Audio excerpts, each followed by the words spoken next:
What's up, everybody? Welcome back and happy Friday. I'm meteorologist Andrea Myers, bringing you your daily hail forecast, sponsored as always by C3 Group, Merlin Law Group, American Contractor, and Atlas.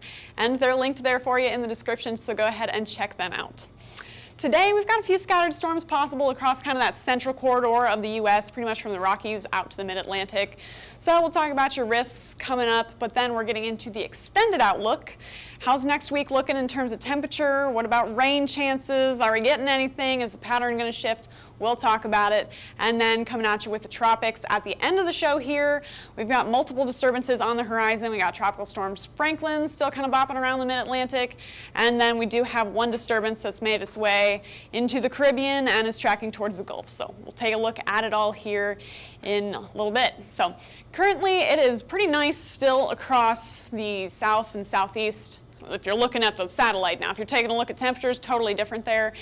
Pretty much anywhere up above that ridge is where we're seeing a little bit of rain, a little bit of cloud cover, a little bit of nicer conditions, but it's still baking in the south and the southeast. In terms of active weather, here's Franklin. This is going to be more of the show today. It's going to be tropics.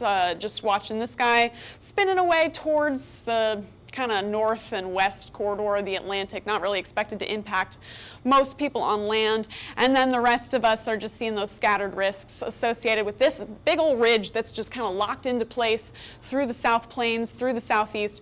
102 degrees already in Dallas by noon. And again, Dallas, you guys are no strangers to that heat and that humidity, but still, I mean, it's just a testament to how quickly it's getting hot if you guys are south of that ridge right now. And then the rest of us up north of it, where any kind of low pressure systems can ride up and above that ridge line, is where we're seeing a little bit more storm activity. So we got some stuff forming near the Rockies and more out in the Ohio Valley and Northeast area, and pretty much that same corridor is where we'll be seeing our storm chances until this ridge moves out of the way.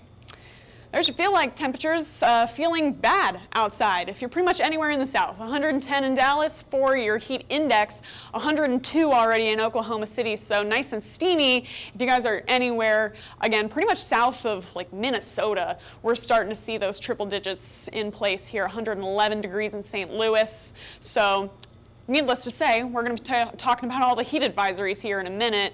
It's pretty unpleasant outside in terms of temperatures. Now for rain and storms, again, it's all going to be dependent on that ridge, guys. So we got some storms forming here along the 25 corridor by around 5 p.m. Those are going to be moving into the pretty much Denver and Colorado Springs area. The heaviest of those moving through like Pueblo and that whole region, and then more popping out along I-80 here through Nebraska into the evening hours. As those shift off to the east, you're going to see them kind of be popping up here and there, some more intense than others. It's going to be very scattered in terms of severity on these storms, but we could get a couple of severe wind gusts and quarter-sized hailstones here and there. Out east, got a couple of rounds of some pop-up storms through this afternoon. And then another wave coming through into the overnight through the Illinois, Indiana, Kentucky corridor, and that's going to slowly track off to the southeast. So you got multiple pop-up storms throughout the day, and then a more, consistent band of storms tracking through into the overnight. So multiple chances of some rain for you guys there. So here's your hail forecast for today. It's going to be pretty much those two corridors where you're seeing some chances at isolated storms here and there. There's a ton of instability, but the upper air is just super warm, so you can't give really any hail chances greater than $0.50 for today, and they're going to be low end across the board from Pueblo into Colby, North Platte, and then Des Moines all the way eastward into just west of Indianapolis for today. Then for hail, it's going to be pretty much that whole corridor where we're seeing those scattered storms. So I-25 out east, if you guys are in any of those cities, you got a chance.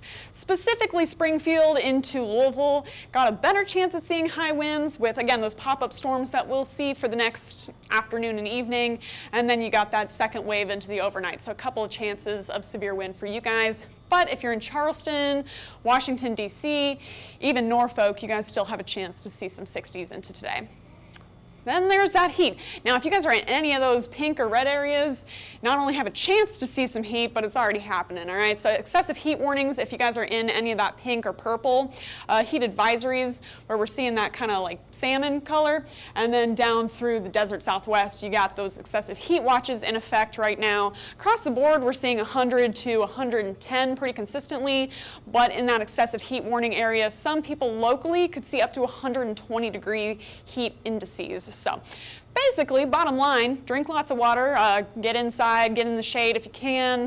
Not a great time still to be spending a ton of time outside. Then into tomorrow, get more storms for the southeast, so that's good news in terms of beating the heat. You got those storms tracking down through Tennessee Valley into, parts of Georgia and the mid-Atlantic again. So that could potentially get us some much-needed cooling rain, as well as some high wind gusts through the area. Again, too hot for hail into tomorrow. So if you're anywhere from Arkansas all the way out east into the Carolinas, that's where that severe wind chance is going to be. Little Rock into Louisville again, back out east into the Charlotte, Columbia area, could potentially see some wind gusts here and there with those popcorn storms, maybe up to 60 miles an hour. It's going to be pretty local to where we see those severe storms once again, but that is going to be your risk into tomorrow. Now getting into the upper pattern, we're waiting for this ridge to get squeezed out to the east, and that's got potential to happen by around the beginning of next week. All right, so these long-range models shift and change a lot as they go further out into the future, so keep that in mind. But right now, it's set and settled down in the southeast, could potentially push a little bit to the west into next week, and that would leave room for these troughs to start to move a little bit deeper into the Ohio Valley, so could potentially see more storm action out there. And then again, potentially some room to see those troughs start to dig a little bit souther, or more south, so souther. We'll see what happens with those as potentially this ridge shifts a little bit and the pattern could start to change a little bit into the later part of next week. But I don't have a lot of good news for you guys if you are in the pretty much whole plains area all the way out into the Rockies. For your extended temperature outlook, it's probably still going to stay pretty hot as we wait for that ridge to shift off that way. And then, you got a better chance of seeing warmer than normal temperatures through the southwest once it does push out into that region. But for the Ohio Valley, could be a little bit cooler than average through that area and the northeast once those troughs start to swing through. So if you're out there, good news for you. Plains, we're still waiting for some storms to come cool us down.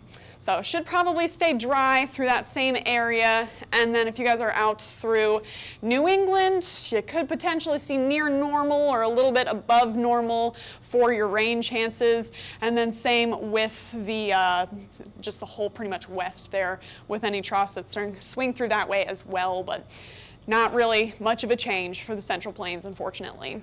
So now getting into our Atlantic risks here, because there's quite a bit to talk about.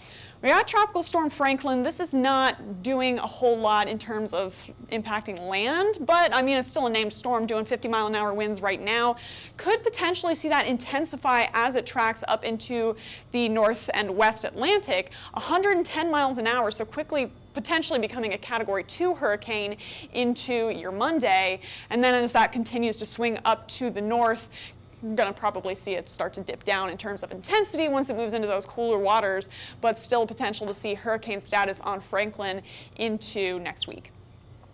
For the rest of the disturbances, these two are expected to kind of track up into the central Atlantic, not expected to impact much land, but we'll talk about that Gulf disturbance here in a second. So you can see the area of organization on this one, 20% chance of development in the next 2 days, 50% in the next 7 if it can stay in those better conditions. But the one up north of it does not look as good as it did yesterday. It's starting to move into cooler waters and, out of those better environmental conditions for hurricanes. So 20% over the next 2 days and 7 days to see any more development out of this. Then out into the Gulf, kind of watching this guy as it potentially tracks up towards Florida. So it's going to have to thread the needle here in between the Yucatan Peninsula and Cuba.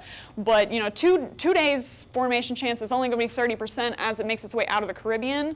But in the next 7 days, it's moving into those nice warm Gulf waters, and we could potentially see more development on it then. It's going to depend a lot on the wind shear that's in the area. Is that going to break the storm apart at all?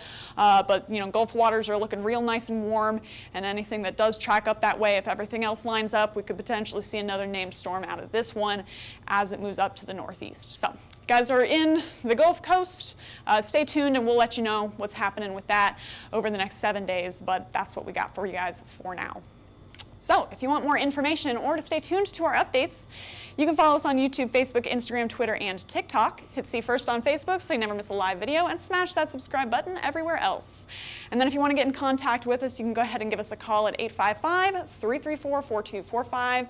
Email us at info@hailtrace.com or check out our website, hailtrace.com, for more details. And we'll be back with you guys on Monday to let you guys know what's happening with all of those tropical disturbances as well as the upcoming pattern. But for now, I'm meteorologist Andrea Myers. Thanks for watching.